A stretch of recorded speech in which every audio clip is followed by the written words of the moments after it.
Welcome to today's very special edition of Temple Bound. Guys, we're going to start off by referring back to President Nelson's conference talk. If you guys remember, he shared a couple of traumatic experiences when he was tried in his life. The first was the passing of his first wife. And then the second, he recalls the story of when he was visiting some mission presidents over in Africa, when robbers broke into their home, held them at gunpoint, and even had a gun pointed at President Nelson's head. If you guys remember in that story, the trigger was pulled, but nothing happened, and he was saved miraculously. Well, the people he was with were the founders of an organization called Care for Life, a charitable organization that focuses its efforts in Mozambique, the country he was in. Later in the same conference talk, President Nelson announces that Mozambique was receiving a temple. So for those of us who knew the connection between those two stories, we were deeply moved by the fact that he was announcing a temple in the same country where once his life was almost taken. And so today we're talking to Jen Brewer, the vice president of that organization, Care for Life. And this is a very special episode for a number of reasons. First of all, my family had the great privilege of joining Jen Brewer, her company, in Africa for a month and spending time in one of the poorest countries in the world, Mozambique. They have a very different mission in how they help people. Instead of being the saviors coming from across the sea to help people, they build leadership within these organizations and communities that become self-sustaining. And she's going to share her secret to these 7 pillars of leadership today in this episode to help us as we navigate our world to be better leaders and hopefully help our children become the leaders they were born to be. But the thing I would have you know as well is that when Jen and I were prepping for this episode, we were talking and we were sharing our passion for Care for Life and this organization. And Jen mentioned that she served a mission in Guatemala. And I was like, well, I served a mission in Guatemala City North. And she's like, that's where I was. And she goes, what years did you serve? And I said, 95 to 97. And she goes, Elder Humphreys? Jen Brewer, Sister Peterson back then, and I served in the same country in Guatemala some odd decades ago. I won't tell you how many, but we were there together. And here we were being reunited around this thing called Care for Life. So today is a very special episode. We're going to kick off the conversation in the middle of the conversation where Jen is telling the story about how initially they were doing service and charity work in Guatemala and what happened when they had established a medical clinic and then left to see what happened a couple years later when they returned. That sets the stage for what we're going to learn today in this very special episode. So thank you so much for tuning in. I'm going to pass it now to Jen. I was walking home after translating in the clinic and saw their health clinic that was closed. And I was like, what the heck? And then, slapped myself upside the head because I thought, oh my word, these people who got themselves from the cheek to the city, got educated, and came back, which is unheard of, are trying to make a living using their education. Who's going to pay their local doctor when the Americans come every 6 months and do it for free? Which takes that local doctor out of business. Totally out of business. And by the way, I'm guessing a lot of kids are growing up going, well, A, I'm not an American, so I shouldn't even try. Or B, why would I try? Because they're going to come take our work away from us. Yes. So I talked to my husband and we both kind of did these hand slaps of what are we doing? And then he just said, I will never go down again unless I am training a local doctor. I will go have them get all their hard cases that they don't know how to deal with. I will help them and train them. And then when I leave, they'll have that knowledge. So that's what we started doing. We started kind of combining with organizations on the ground. And I worked with an organization on the other side of Guatemala. With your medical stuff, you would love this organization. It's called Maya Health Alliance. A Harvard physician started it, and he splits his time between Harvard and Guatemala. But they do a lot. They do so much. And part of it, they do malnutrition work. So they brought me on. We did a research project because they had a 6-month program where they would get these kids who their Z-scores were off the charts. They would give them supplementation training, but then didn't have anything else. So then we implemented a garden curriculum and helped the family learn how to grow a garden and actually keep sustainably feeding their kids. So they're a research, like madhouse. They do tons of research down there. But so worked with them and then worked with another, just started getting connections all over Guatemala. So our family would just start working. We would say, what do you need? How can we support your mission? Our reality is based on what we're exposed to over time. And so, Mm-hmm. as Americans or anyone else who's in a more wealthy country, we just think that's normal and maybe even feel like it's not enough because we don't have as much as the people down the street. But I think, like to your point, there's a lot of people who, even if they don't have that Amazon moment where they feel like the Mm-hmm. materialism is getting to a red line, I think a lot of people have a good heart and they want to do something to help the world.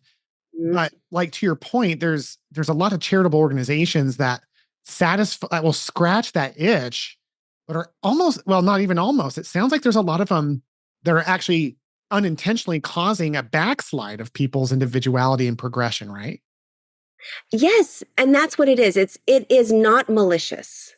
Right. Have good hearts. Organizations have great intentions. So they go and try, not realizing the wake of devastation that's happening. So, and people want to give. Yeah. Over 90% of people give in America.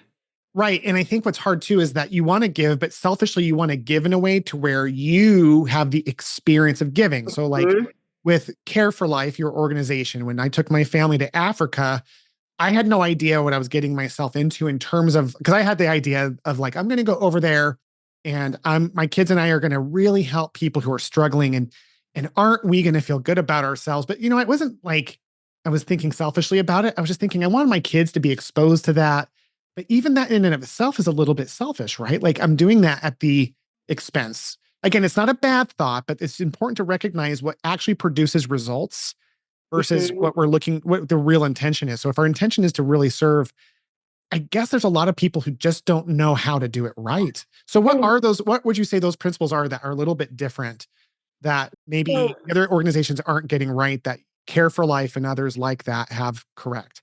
yeah, so there are 8 core principles that we can look into, and these principles are it's not to point fingers. Okay, maybe it is a little bit, but it's not to point out good guys, bad guys. It's These are principles.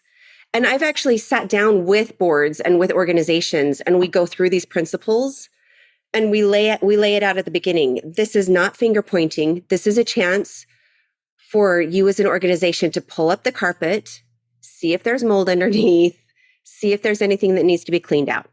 That's it. It's just we present the principles and then we let people decide, oh, how does this organization stack up?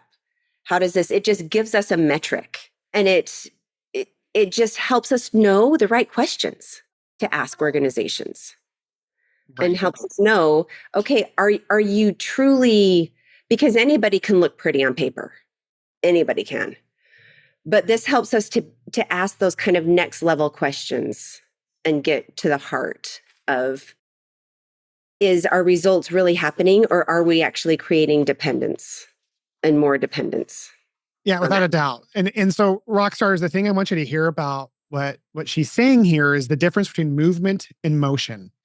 And when we're looking at making an impact with a purpose and a value set, it's so important to make sure that we're measuring the right thing. And that's what you're talking about, Jen, is this idea that like what you have come to learn over time is that there's principles that are like gravity. They're not Mhm. right or wrong. They're just literally the principles that influence things. And if we can understand them, then we can leverage those to create the impact that we want to make. And so it doesn't matter what kind of organization it is, whether it's a charitable one or a business that's trying to make a positive impact. If we're measuring the right things, we will stay out of just being in endless motion, which kind of reminds me of what we were talking about, Jen, on some of these other organizations without slamming them, is that it's more about helping the Americans feel good. And that's what they're really getting at the cost of what we really want, which was we're measuring. What would you say that thing is that we're measuring actually? Is it like independence, self-reliance? Like what would you describe the outcome of what we should be measuring? Oh, yeah. What we should be measuring is what would happen if we cease to exist. Oh, That we should always look at it as, what will you do tomorrow when I'm gone? That always, are you able to continue to function without the organization continually being involved?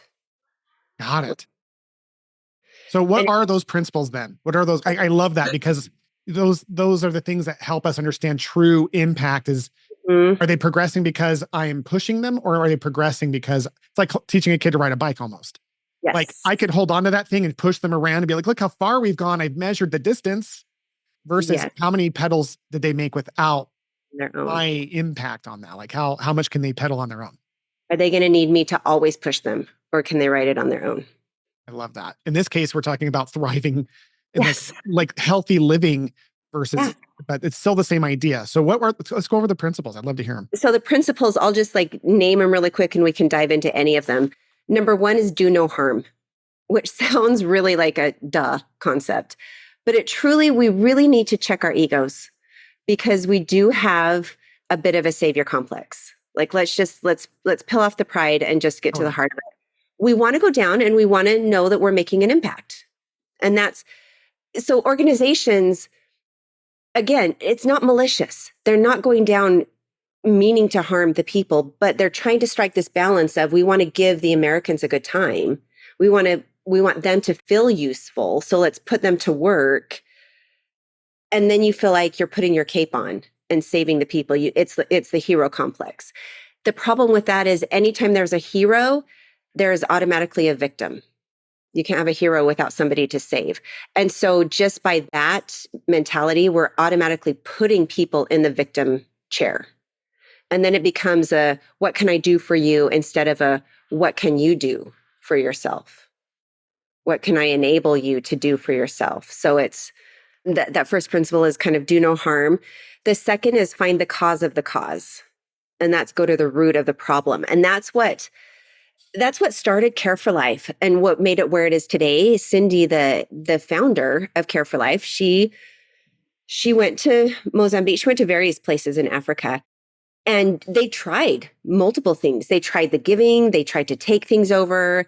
She's a midwife. So they trained, thought maybe we can train midwives. And people told her, you need to build orphanages because we're having an orphan crisis because AIDS was so rampant.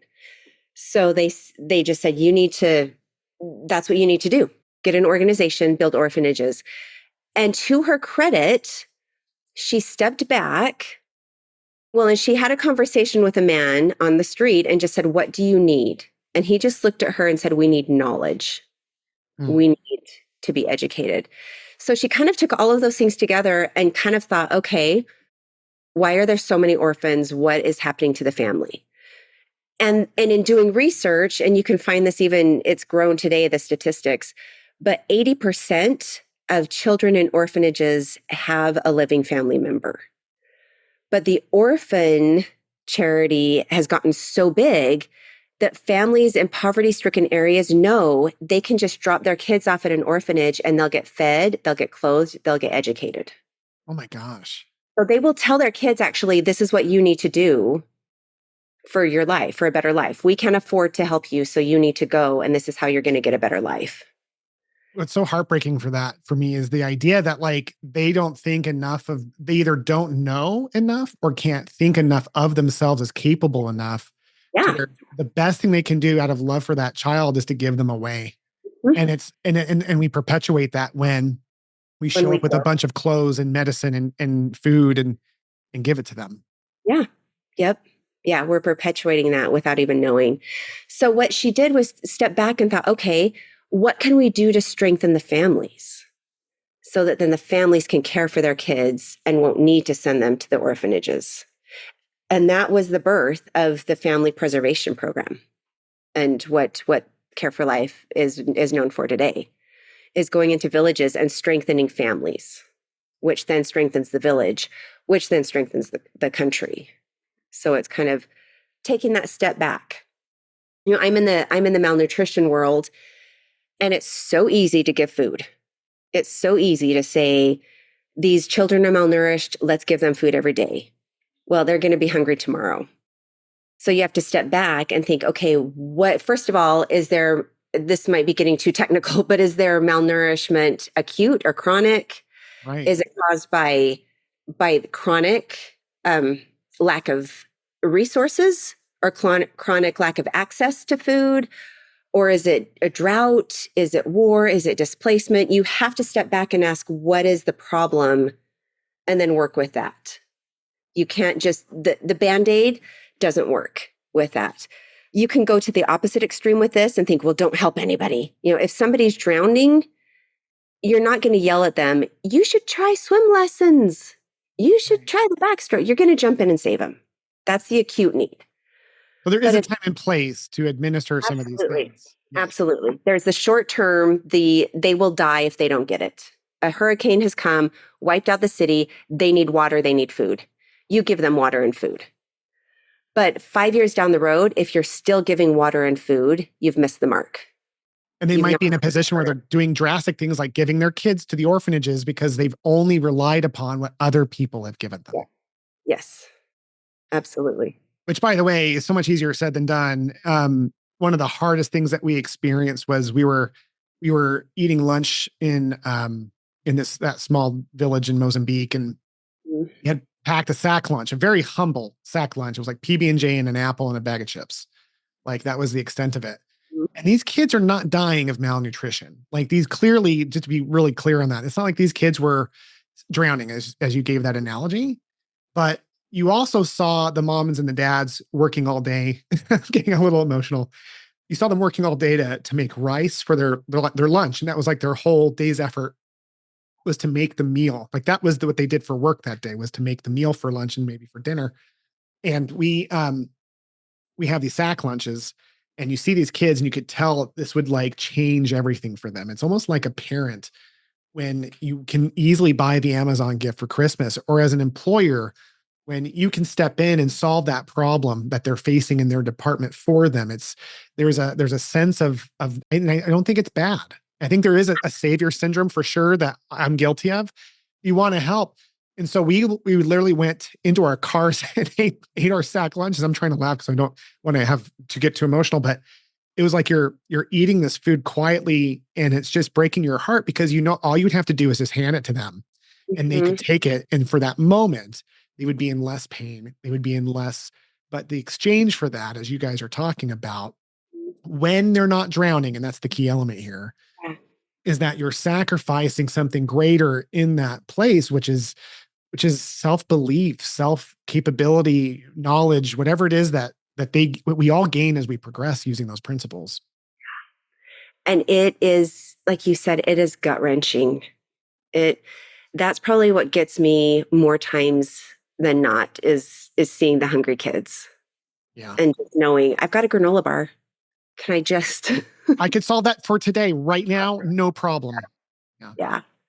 It's so hard. In fact, one of the things that Care for Life does with this is, so they train village mentors who are then have that knowledge forever, because Care for Life is only in a village for 2.5 to 3 years. And then they exit, which is one of the principles that we'll get to. But so part of what they do is they have village mentors that they just train. And one of those does nutrition. And then these little village mentors go find the kids who are malnourished. They do their little arm circumference. And when I was visiting, it was on a nutrition day. And so they had these healthcare workers had come and they had gathered and they were following this little boy, and they were teaching the mom how to make their porridge, but how to add in different foods.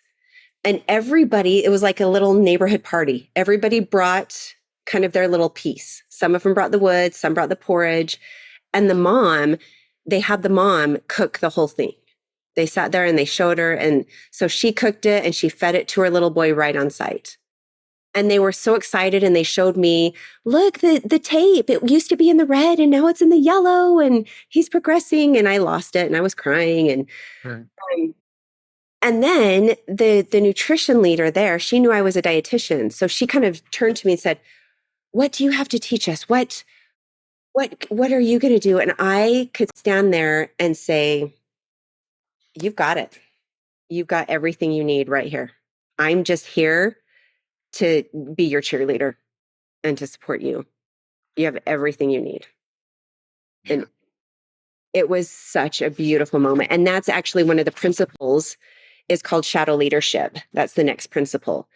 And that is that I need to ask myself, okay, I have this fantastic knowledge. I've got this master's degree, been trained by some of the best professors. I know nutrition. I could easily go there and say, oh, well, you need X amount of carbohydrates and X amount of protein and blah, blah, blah. First of all, it would go over their head. But second of all, what good would that do when I leave? It would be like a 1 hour lecture and nothing. But if I can help train behind the scenes, way off in the corner, their expert, and kind of help give her any knowledge, and then she's the one who stands in front of the people. And then she's the one, even when they train the village mentors are there forever. They're not even the employees that come in. Right. So they have that knowledge forever, even after Care for Life leaves with the official programming. So they can continue to do that. So we teach these 4 fundamental questions of who should be doing what I'm doing. What will they do because I was here today? What can they do when I'm gone tomorrow? And what will they do when I leave? It's always, you're teaching it like you need to be in the shadows. And it's always the community members themselves are the ones who are standing in the spotlight. Always, always, always. And do you go over these types of questions with them so that they like have an idea about that? Or is that completely behind the scenes? Because I'm questioning whether or not there's value in like sitting down and going, hey, listen, not to obviously to the front lines, but to the trainers that you're training, like, hey, this is our criteria of how we're going to be working with you. And we want you to use this in working with them. Do you go over that with them? You know what? That's a really good question, because we should, because we don't overtly do that, which now I'm thinking that probably is going to be in the curriculum moving forward. But it's more in how it's carried out. The reason I ask, honestly, is because there's so much application to what you're talking about regarding like the main context, which is Care for Life and charities in general, that what we're really talking about are leadership concepts that can be applied to a business or a family. And I am literally just selfishly thinking about my family right now with my teenage boys.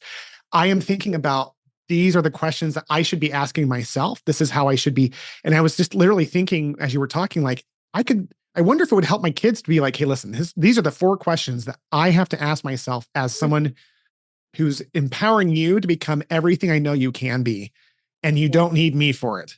I am just here to support you and cheer you on, because that mindset is so different. We're in that leadership mode. And we all do that as parents, as business owners, and people clearly just as human beings trying to help other human beings. Like when we're in a position of leadership, we want to help, but helping oftentimes crosses those lines we've talked about. So those questions really clarify, like if I died tomorrow, would my kids be able to do the things that they're doing now? Like that's a great question to ask myself. Yeah, I often call it, I'm a little more morbid than that. I often call it the hit by the bus policy. Like every business, every organization, everything should have this in the back of our mind. If I got hit by a bus today, what would happen? What would happen to my organization? What would happen to my family? What would happen, to these things that I'm heavily involved in? Have I taught enough that they could just, after proper grieving, of course, because they would all be horribly sad. But after that, could they just pick up and move on without really skipping a beat? Yeah. Do they have the skills, the systems, the knowledge to be able to pick up, like in a kid's case, to manage their life and their future as a business owner, run the business successfully and grow it as a human being serving another person, helping someone in a village change the way that they live and come out of poverty. Yes. And this is something, when I was a young humanitarian volunteer, this was my little 20-year-old prideful self. I had inner struggles with this, because we were taught that if you're in an area and if you are ever told, what will we do without you, you have failed. Wow. And I was like, but I want to be needed. I want them to want me. And to learn that concept of, no, I need to be so in the background that when I trickle out, they don't even notice. That's and hard. It's kind of a hard pill sometimes. Well, I wonder how much we get. That mindset is what gets in our way in every aspect of our lives. I mean that. Like I can't like go into enough detail on the podcast regarding how I'm experiencing this as a parent right now. But I remember as an early business owner, as another application where like my patients thought the world of me. And I was this great thing. And then my employees came in and I wanted them to think of the same way and bring me cookies and stuff. And it really took me it was a painful realization when I had the right coaching when I stepped out of my business and the business ran well without me. And I remember going to one of the first like company events where I showed up and it was like, oh, hey, Will, it's great to see you. There was no like, hey, boss man, you know, I was just a member of the team. I remember how much that hurt is that I had done the right thing with the right support to create leaders that were helping the leaders and the team down to the front line. And I was just a piece of that equation and not the savior that honestly I wanted to be. Mhm. Or I don't know. I don't know where that comes from. Maybe that's a different podcast, but I love the fact that by those questions really kind of call it out and force you to look at it. I totally had that moment in if I had been working with this organization on the other side of Guatemala doing this research project.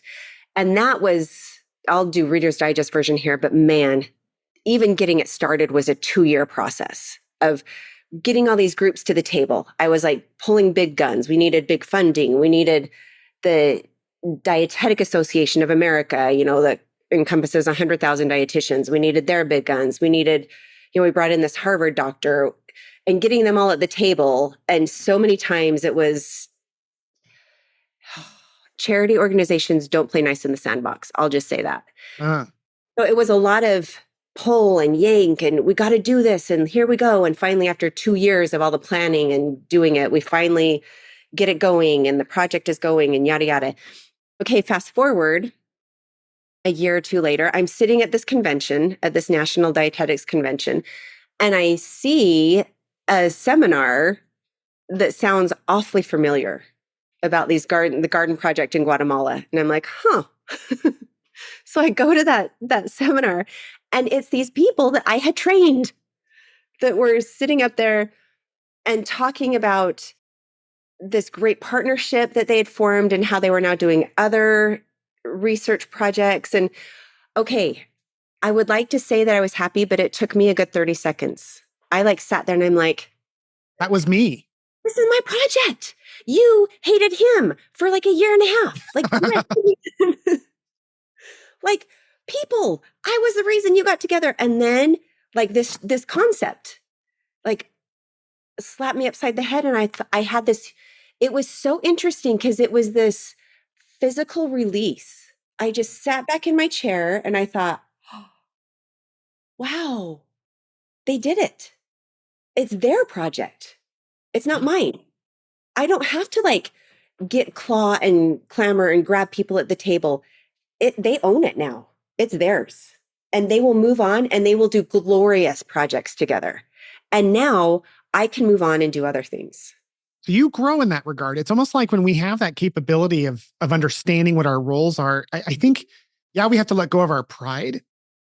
But what's so beautiful about that is that we can't progress as leaders without understanding that concept. So as they progress and we can let go of our pride, it's almost like it frees us from all these self-limiting, egotistical, thoughts and like beliefs. And it's so interesting because I use egotistical as like this big, heavy word, but that's what it is, And so I felt that same way with my team when you were describing that later on. I remember thinking, wow, like they're the ones who own their successes. They're the ones who are creating their successes. And yeah, some of the things they're saying are things that I taught them to say and so on and so forth. But when I think about it, I'm like, well, how did I get to that? Like, I don't know. It's just, it's a really cool thing to think about. Like we don't grow when we go down there and we become the saviors and in charities or any other environment, when we're the saviors, we don't progress either. When we're the ones handing things over to people who could be more capable than what we're treating them to be. Us stuck. Yeah. We are as equally stuck and maybe, we might feel better than in some way because we're stroking that ego. I'm a good person, but truly we're bringing ourselves down as well. Not just them. We're actually putting ourselves down. Yep. And that's a beautiful step into the next principle. The fourth principle is to go beyond the fishing analogy. Yeah. Because it's, we've all heard the analogy of give a man a fish, feed him for a day, teach him how to fish, feed him for a lifetime. But there's a third line to that. Teach a man to teach others to fish, and you feed generations. You train the trainer, I just and got then chills. Yeah. you no longer have to be the one teaching all the lessons anymore. Now it's beyond you. And so, yeah, that's what you guys really do, right? You come in and you're providing the missing knowledge base because I Yes. think that's an it feels like the gap in all of these steps is understanding Hmm. or knowledge or both. Cause like I Well, think our nature is to progress and be good. But like to your point, like whenever I've been stuck in any of my domains of life, I'm not understanding that concept that like my job is just to get them to become a trainer of others. mhm, I think not knowing how to do that. Like I'm guessing that's a lot of what you guys do. Like there's a lot of I'm guessing there's policy and procedure manuals on how you train the mhm. Mozambican leaders to train others. Cause that seems like I don't even know how you go about doing that. Oh yeah, like even like to circle back to that nutrition aspect. Like it was training. So we have an on the ground um employee based team that kind of is the Care for Life. They go into each of the villages. It's not American run. It's all Mozambican.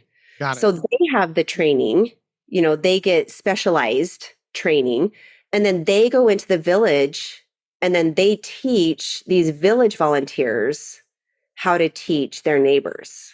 Oh my gosh. So they're not even okay. Do they struggle as well with like the American savior pride issue, or is that not as common? Not even incorporated into it anywhere. Like they don't have that natural thing. That must be like a wealthy country problem. Yeah. Like we Yeah. have money and we're like, oh, we're gonna go help people on TV and that Mhm. kind of thing. Yeah. Like when Americans come, we're there as visitors. Like your experience with your family. Yeah, let me say something about that because we went down there thinking we were going to become this family that was going to build a bathroom, and Linda did the best that she could. Linda's our wonderful contact. So Linda, as you're listening, thank you so much for everything. We wouldn't be here without you. Linda, we love you. We love you. Linda, by the way, how do you even? I can't. There's another episode about Linda, but she's got this huge heart, zero, like zero animosity, zero, like just the most sweet lady, also really strong personality. She strong in terms of her strength. She comes in and she's like, "Hey guys, listen. So we really don't want to be the white saviors. It took us 2 minutes of being with the local team to help them build this bathroom. The village had earned this. One family had earned a bathroom, a latrine, which is a fundamental step for them and considered a great privilege to have a cement structure with an actual septic tank. So my family was going to go down there and build that. And that's what we told our boys. We're going down there to build this latrine for this family. It took us 2 minutes to realize we were in the way. We were 100% in the way. We didn't know what we were doing.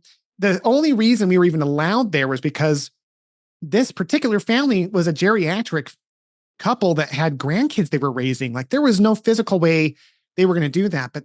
And Care for Life was kind enough to let us come in.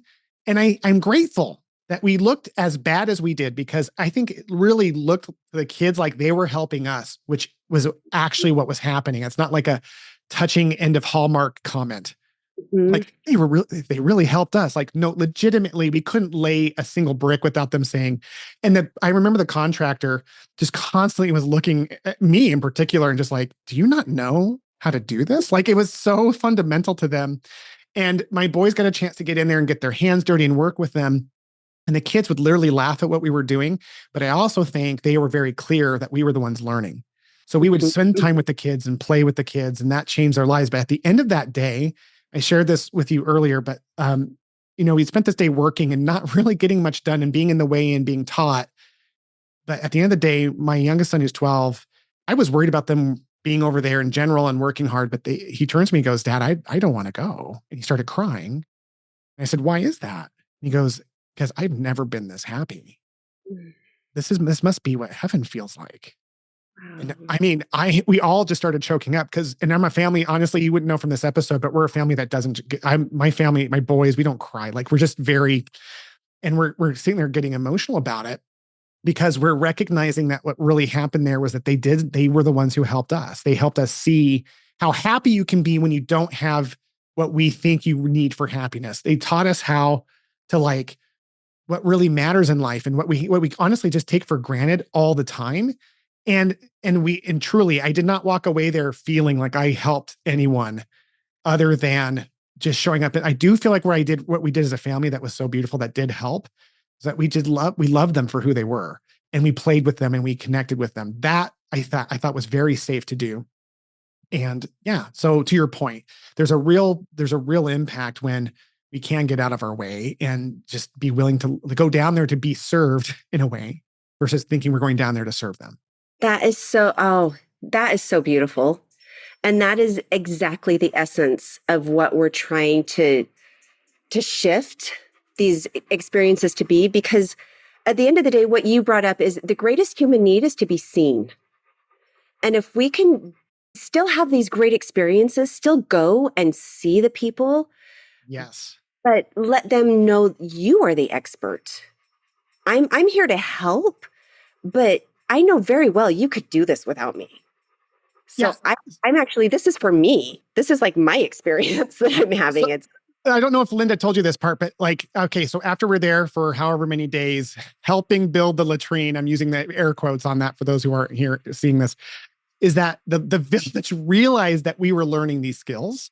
And so we walked around that last day, like hut to hut, and they were like, hey, here, this is how you sweep our floor. Here, why don't you give it a try?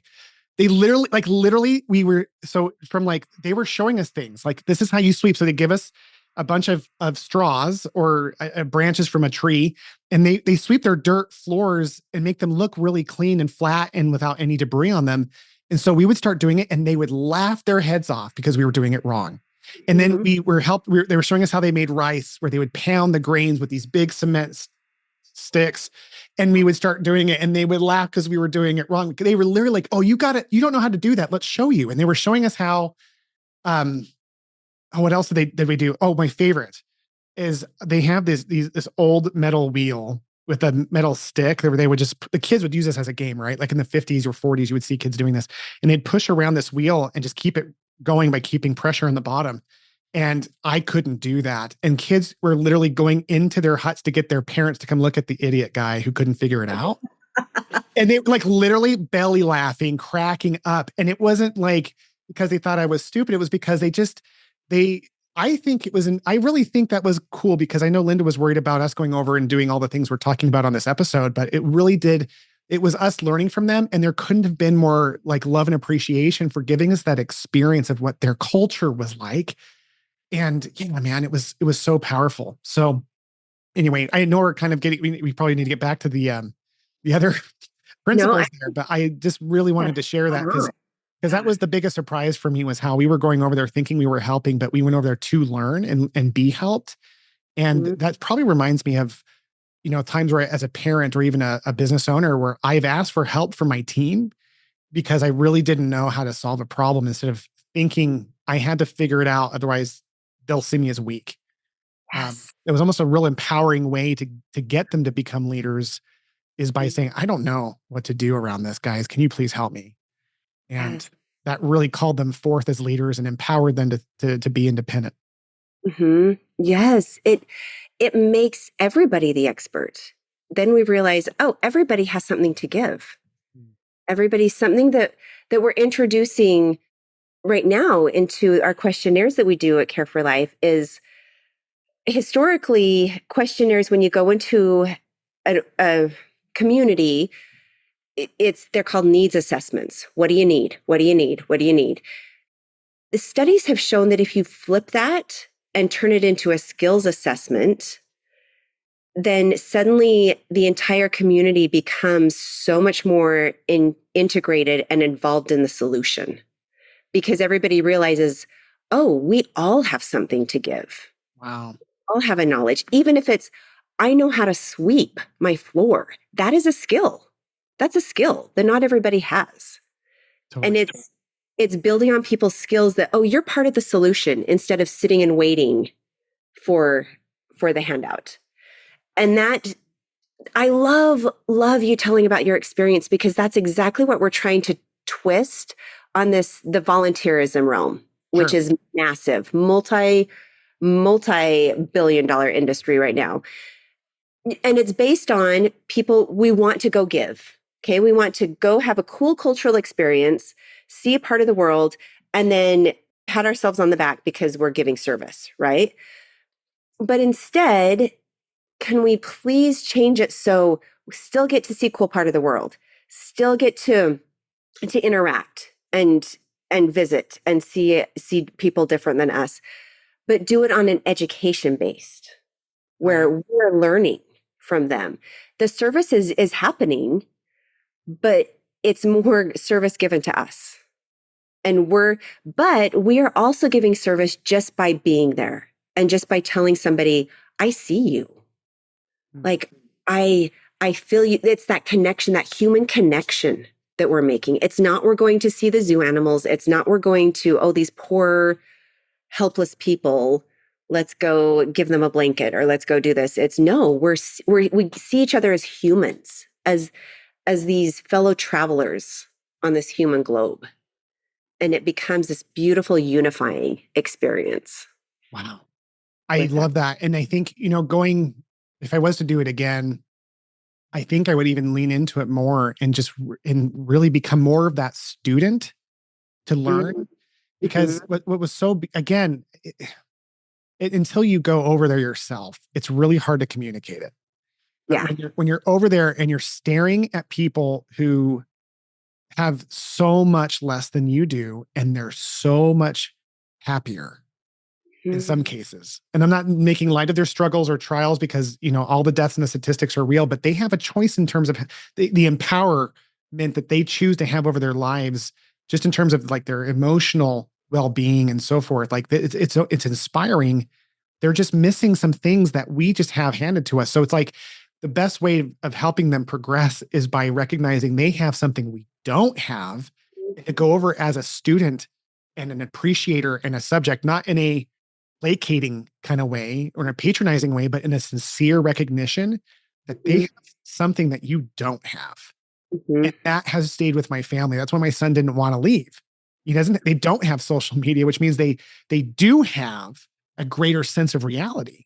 They don't have, Mm-hmm. they don't have Amazon. So what they do have is a greater sense of gratitude of what they do have. And these elements can serve us. I remember thinking, man, I feel like we went over there in some ways mentally sick to see people who have a healing gift of perspective to share. Mm-hmm. And that was the service, is them giving us that. But most importantly, you know what it looked like, Jen? It just looked like love. Mm-hmm. I'm getting emotional again, but like you can't, you don't know what it's like to be in a village and immediately have these kids sing to you and everyone surrounds you and just, hey, you're a human being like me. We went to church on Sunday and we were the only non-Mozambicans there. And there were literally hundreds of people in this chapel. And at the end, everyone came and shook our hands. It was like an assembly line at a wedding. And I remember thinking, oh, it's because we're the cool Americans. I thought that, being really transparent. And then there were some new people visiting outside from Mozambique, and they went out and did the same thing to them. Like, oh, this is just how they operate. If anything, it was probably a little bit weird for them to have us be different. But like, yeah, man, that was an eye opener and shocking revelation. Yeah, yeah, I just want to say amen. You hit it right on the head because that is the most powerful piece. And you learn. So another piece that we talk about when we go in depth in this training is you learn poverty.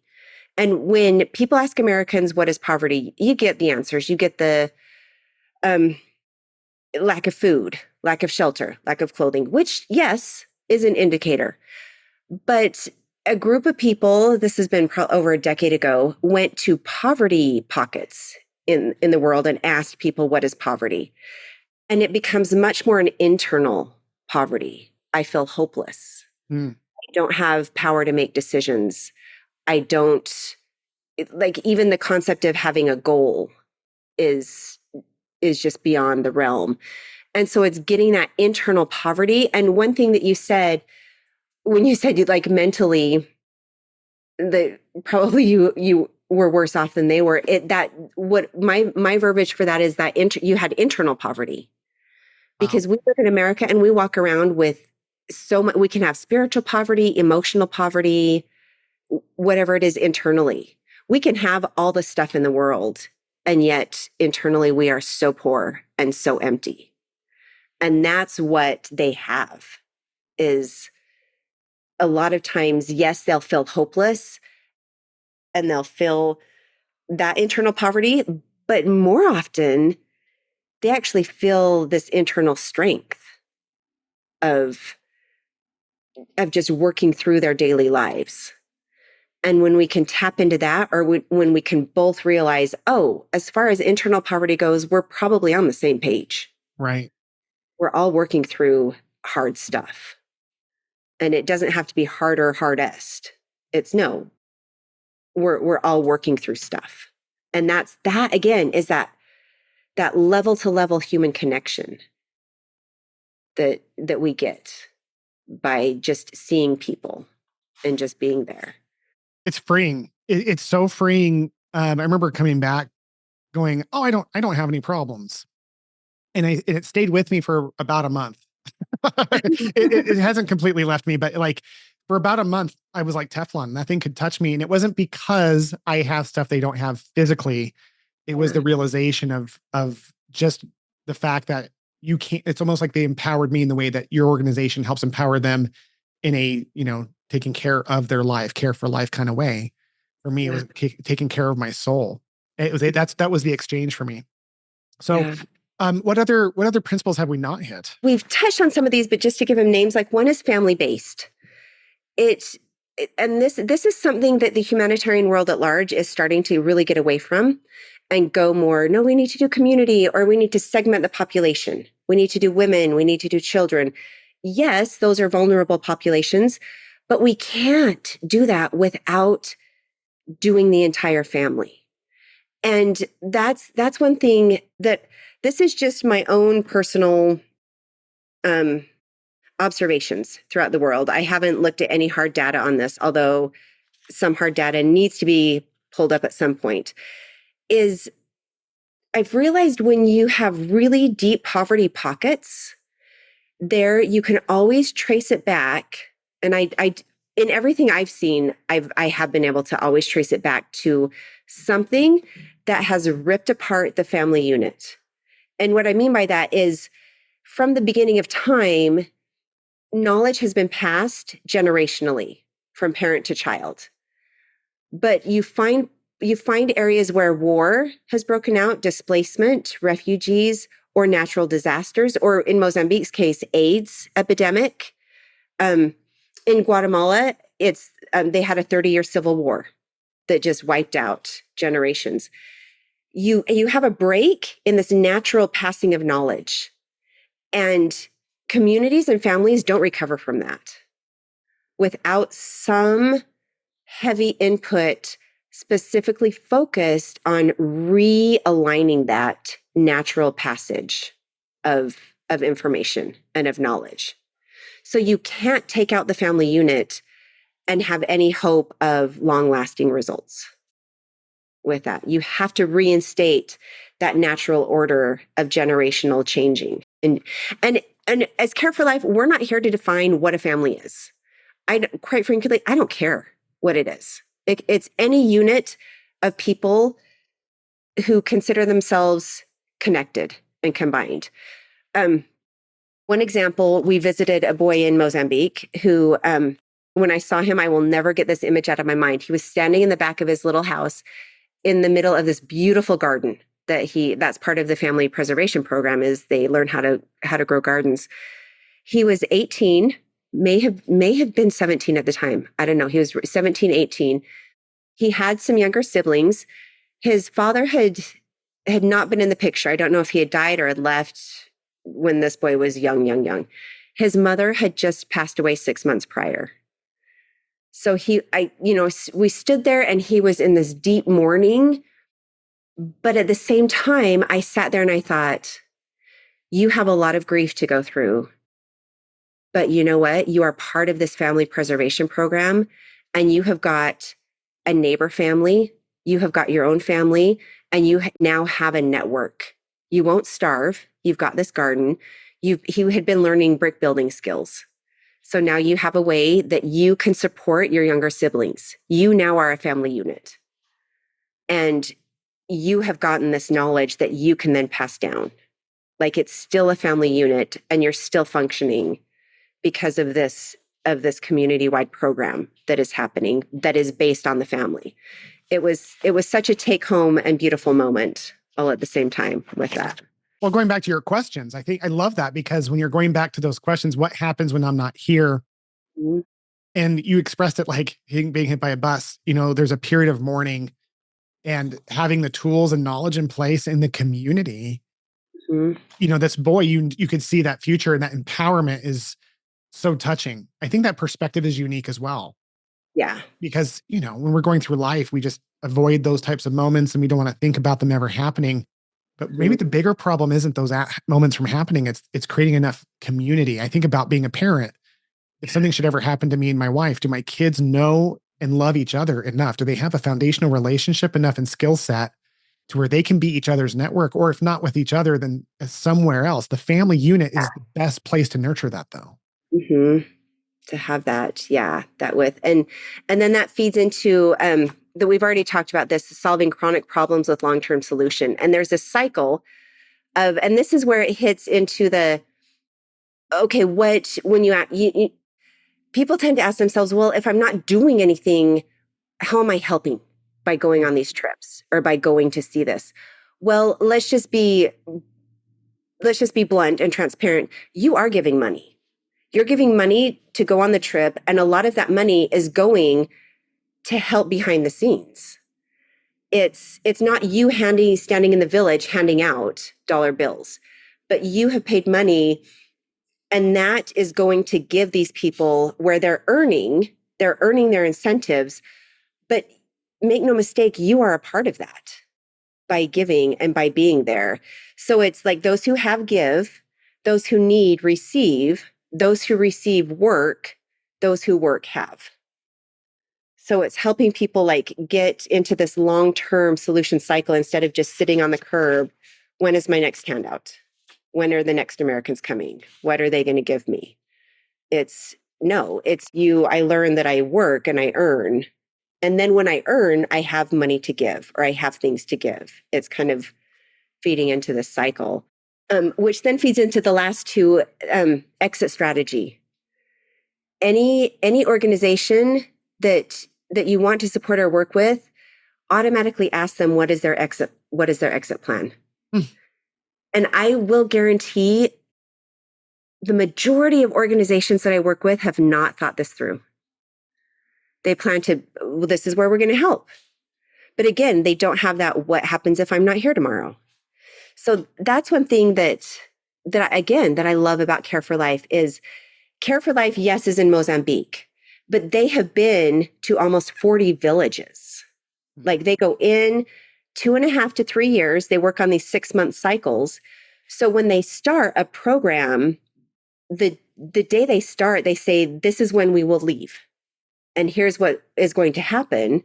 Here's what you will be enabled to do when we leave. And they have a massive celebration. The village graduates, and they've actually done 5-year studies.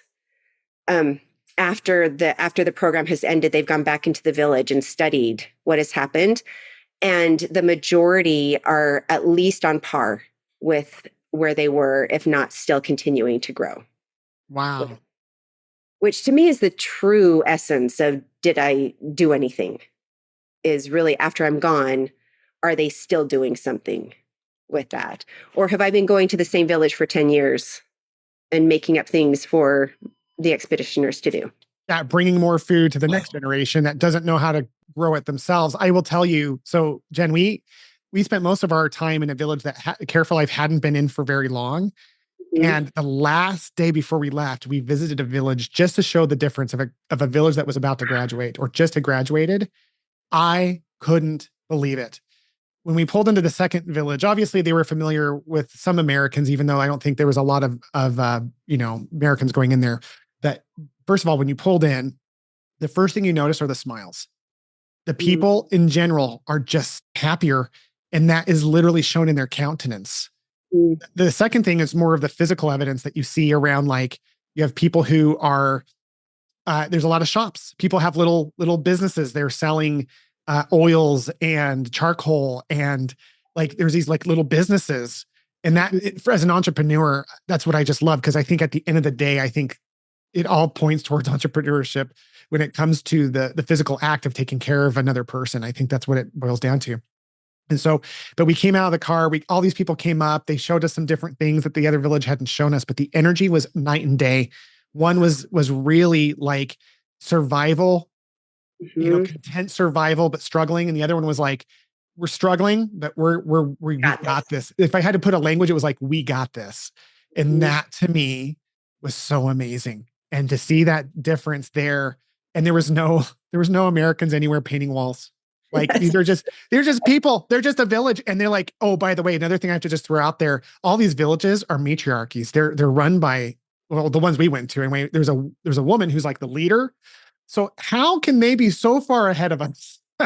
We're like literally this. And I remember I didn't know what they were saying, but you knew what she was saying. Like the kids would come up and she would be like, oh, she's reprimanding him and she's praising him and supporting him. Like you could just hear the energy. And like the other villages kind of look to the matriarch who's kind of helping call the shots. And anyway, that was really cool to see that outcome.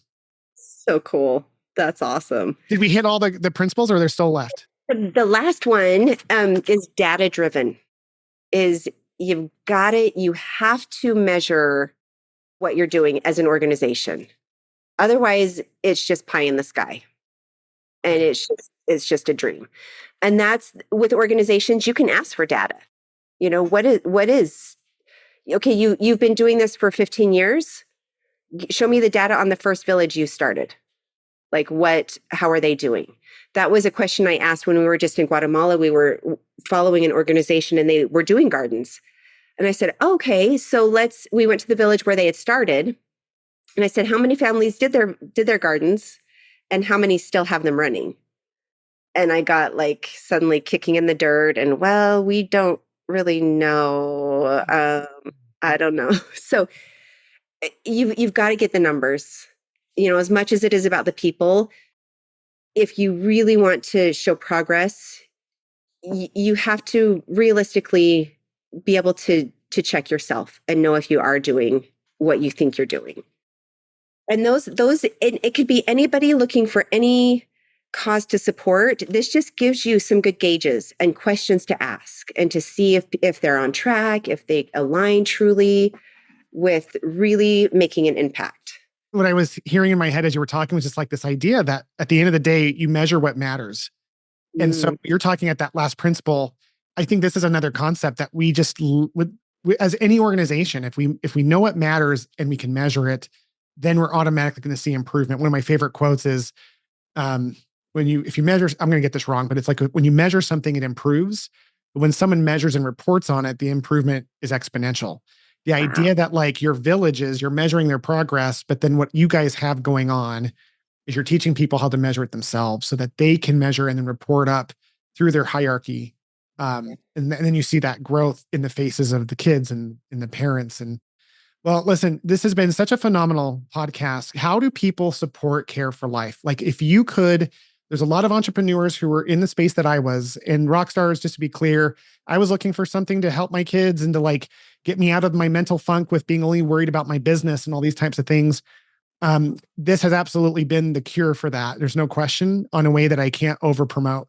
But if you were just, what are the different ways people can support Care for Life, and how can they do that? People can apps in so many different ways. Going to the website careforlife.org, you can see. Speaking about data, you can see the numbers and the data, which kind of blew my mind when I saw of reducing maternal mortality, infant mortality. It is phenomenal. So you can just, if you want to write a check, you can click to donate. You can become a monthly supporter where you just give a little bit. You can adopt a village. We've had some groups go in and they say, okay, we want to sponsor an entire village to go through the whole 3-year cycle. And then you can really get connected to that village. You can get reports on that village. You can see how it's going, how it's doing. You can help us expand. If you want to go somewhere else, if you would like to see this going somewhere else, shout out to Guatemala, just throwing that out there. Get in touch with us. Contact us, send us an email. We are right now looking for supporters to go into different countries, and people who have a passion for the work and also a passion for a people and a country. If you want to do more, if you want to volunteer, come on board. We are always looking for volunteers. If you want to jump in, if you want to, like Will, take your family on an expedition, you are more than welcome. We are expanding it next summer. We're going to do several expeditions that we will do deep dives into all of these principles. We're going to take a day and really touch hardcore on each of these principles and have discussions and really have it be a deep educational experience as well as cultural experience. So you're welcome to do that. Any level that you're comfortable, come on board. We would love to have you. Yeah, what you do matters, rock stars. And yeah, as someone who can just tell you straight up, it's a life-changing experience. I would highly recommend that you just get involved. There's so many different charitable options out there. What we're talking about here is the most important way we can serve, which is helping human beings pull their entire village out of poverty of, money, heart, spirit. Like, we are helping in the Care for Light organization. I say we because once you go, you're in it. Like for me, my wife is now helping with the newsletter. There's something so powerful because even though like the money is really one of the biggest things, I think what really helped me want to give more money was understanding it and seeing it.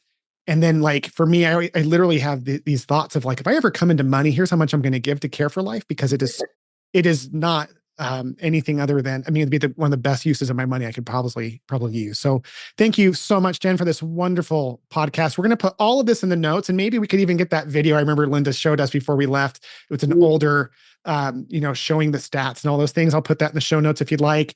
But thank you so much for your time. I sure can't thank you enough.